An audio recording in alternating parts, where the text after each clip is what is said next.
This is a special edition of KATU News on your side. And good evening, everybody. Thank you for joining us for this digital edition of KATU News. I'm Steve Dunn. And I'm Deborah Knapp. Students with Portland Public Schools return to campus today as the teacher strike comes to an end. KATU's Megan Ellison joins us live now outside Lewis Elementary in Southeast Portland. And Megan, what are the next steps to finalize the agreement? Well, Steve, both the Portland Association of Teachers and the school board have to ratify the agreement.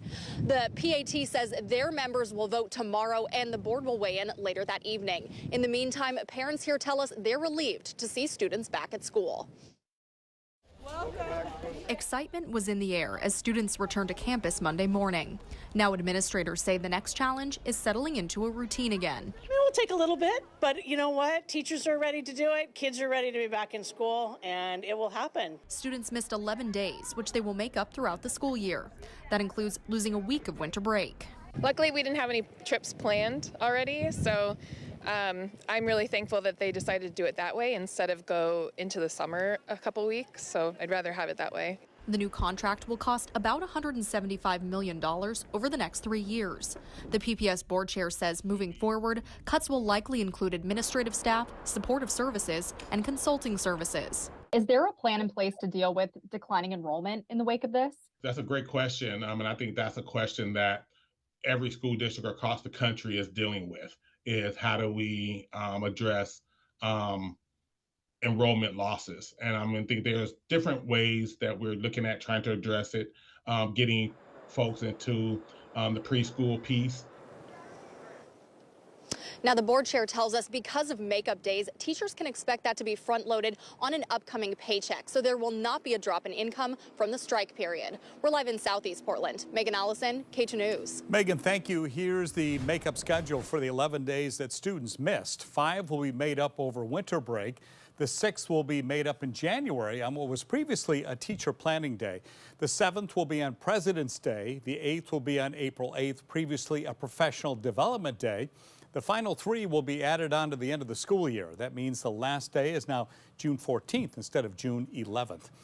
Stay with KATU News for continuing coverage of the strike resolution. We have details of the contract agreement posted right on our website. You can also find a timeline of the historic strike, plus that makeup day schedule. Just go to KATU.com.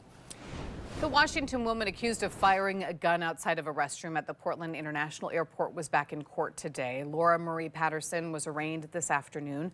She faces 4 counts of attempted murder, among other charges. According to court records, Patterson told police she wanted to kill her family and has for years. But after her arrest, she told police she came to the airport to shoot her gun but not hurt anyone. Investigators say she fired multiple shots in the air near the Concourse A checkpoint. No one was hurt. We have brand new information now about a woman found dead in Clark County in April. The Ridgefield Police Department has transferred the case to Portland Police because they believe the homicide happened in Portland. The victim of the case is Joanna Speaks. Her body was found in Ridgefield on April 8th.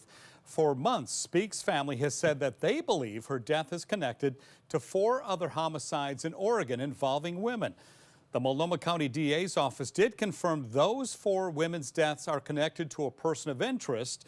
KATU asked the DA's office if they believe Speaks' case is related as well. They said it's an active homicide investigation and can't provide additional details. Tonight, we're working to learn more about a stabbing that injured 2 people in northeast Portland. It happened just before 11 this morning at Cascadia Health Building at MLK and Morris. The condition of the victims is unknown. Police say a suspect was detained. Also, motorcycle rider was killed in a crash with a school bus in Tualatin this morning. Happened around 7:15 near the intersection of Southwest 65th Avenue and Prosperity Park Road. 2 children on the bus and the bus driver were not hurt. Police are asking anyone with information about the crash to contact the Washington County Sheriff's Office. Tonight, police in Gresham are investigating a shooting. It happened just before 11 last night on Northeast Hogan, south of Division. Police say somebody called 911 after hearing gunshots. Officers were then flagged down by a person who'd been shot. The victim was taken to the hospital and is expected to survive. No arrests have been made. And Portland police are investigating a deadly shooting in southeast Portland. Officers responded to reports of a shooting at a house off 154th and Powell and found a man dead on the front porch. Now, this happened around 10 o'clock on Saturday night. The victim's name has not been released. No suspects have been arrested there. A Portland woman is alive tonight thanks to an incredible rescue mission on Mount Hood. The Clackamas County Sheriff's Office says she fell close to the summit on Saturday morning. Deputies say she was going down the south side route. She slipped and fell several hundred feet. Portland Mountain Rescue was already on the mountain and saw her fall. They were able to get her and get to her and stabilize her until a team from Hood River got there. It took 7 hours to get her off the mountain. They had to use complex rope systems and then use several stretchers to finally get her to the Timberline parking lot, then to the hospital. We're working to get an update on her condition. Also, an unusual and sometimes deadly respiratory illness in dogs has been found in more states now. The unnamed disease was first announced in Oregon. Possible cases have since been identified in at least 12 more states, according to NBC News.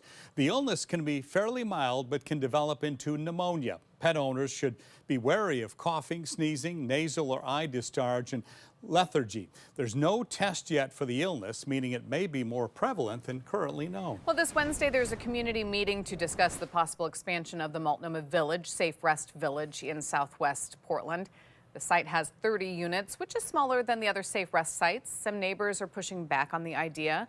The city wants public feedback. There's an in-person listening session on Wednesday from 7 until 8 at the Multnomah Arts Center.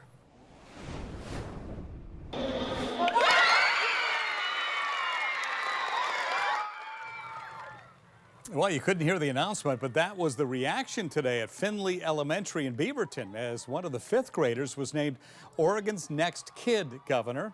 Zoya Shah was elected by her peers from all across the state. Her platform is creating mental health awareness in kids.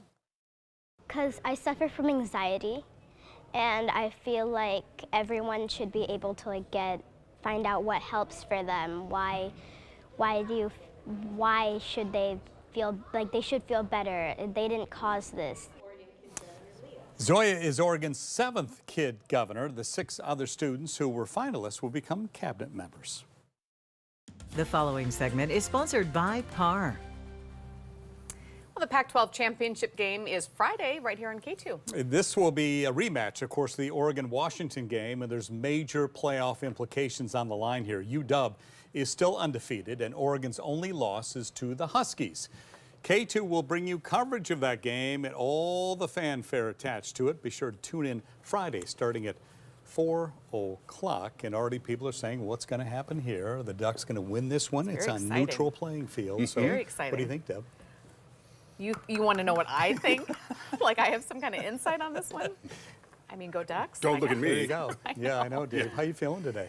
I've had better weekends. Yeah, you were down at that. You were down at that game. I was down. I was down at Eugene for that game, and very sad. Yeah, very, very sad, and a number of reasons for that. Yeah, but at least the weather's sunny, right? The weather is sunny. It was sunny down there, but cold, and it's going to be sunny here for the next few days as well. Folks, I want to show you what's going on around the area. Our C-Tran camera. Up in Vancouver, up on top of the Vancouver Library, 42 degrees, clear skies there at this hour. On the Oregon coast, a beautiful sunset this evening, as you can see, 49 degrees of temperature there. And one more camera to show you. There you see the moon rising this evening from our Standard Insurance Tower bank cam. Moonrise this morning, or this evening, was at 4:30 p.m. 42 degrees, the current temperature. East-southeast winds now at about 15 miles an hour. And again, tonight is the full moon, and in the month of November, the full moon is called the Beaver Moon. Again, it came up this afternoon at 4:30 p.m. and will be around for what the next 9.5 hours. Should be just a glorious shot of that all across the Pacific Northwest with our full moon. High temperatures today, not all that high. 29, that was it this afternoon for Pendleton. 38 in the Dalles, 48 down in Salem. There's the coast this afternoon, warmer, that little offshore flow. So you have Astoria at 55 degrees, Tillamook today up to 57 this afternoon. Now, watches and warnings. We've got some to cover this evening for you. In the south part of the Willamette Valley, down towards the Eugene area and Point South, we do have an air stagnation advisory. That stays up tonight and through tomorrow. I've got a light wind down there and inversion, so a lot of pollutants being trapped down to the surface. Same story east of the Cascades. In the Columbia Gorge, the Columbia Basin, good portion of northeastern Oregon, we have again, a fog, air stagnation advisory up for tonight and through Thursday. And this greenish area you see right here, that is a freezing fog advisory up. It's going to stay in place tonight and through at least 10 o'clock tomorrow morning for portions of northeastern Oregon. Now, Very quiet weather pattern all across the Pacific Northwest. Ridge of high pressure out here. Have a disturbance off the Northern California coastline. A little weak cold front right there moving into parts of BC. Not too much action going on today or tomorrow, but things will begin to change by the latter part of the week. So there we are tomorrow morning around 9 a.m. As you can see, we've got fair skies in the valley, maybe a little bit of morning fog and some frost. Watch for increasing clouds in our area beginning on Wednesday as our ridge of high pressure begins to break down. That's going to allow for more clouds and for wetter weather to arrive in the form of a cold front right there, sliding out into our area by Thursday, so that by Thursday afternoon, Thursday evening, we'll begin to see some rain coming down here, snow in the Cascades above 3,500 feet. But this system is not all that strong. We're talking maybe 1/4 of an inch of rain here locally, maybe 1 to 3 inches is still possible in the Cascades above the 3,500-foot elevation. And then several more systems will move on through the latter part of the week. But again, milder systems, the snowfalls will be climbing by the weekend. So again, snow arrives in the Cascades on Thursday. Still about 3,500 feet, maybe 1 to 3 inch accumulation at best. And after that, we'll begin to see snowfalls climbing well above pass elevation by the latter part of the week. So your forecast tomorrow for the coast, nice, mostly sunny skies with east winds about 5 to 15 miles an hour. 51 for Astoria, 56 tomorrow in Lincoln City. Now in the Willamette Valley, air stagnation advisory up for the south part of the valley. Partly cloudy skies, 48 tomorrow for Longview, 47 for Aurora, 28 tonight for the overnight low in Salem. Tomorrow's high there at 45 degrees. Winds will be light. For the Gorge and the Cascades, fair skies early on, but partly cloudy skies by the afternoon.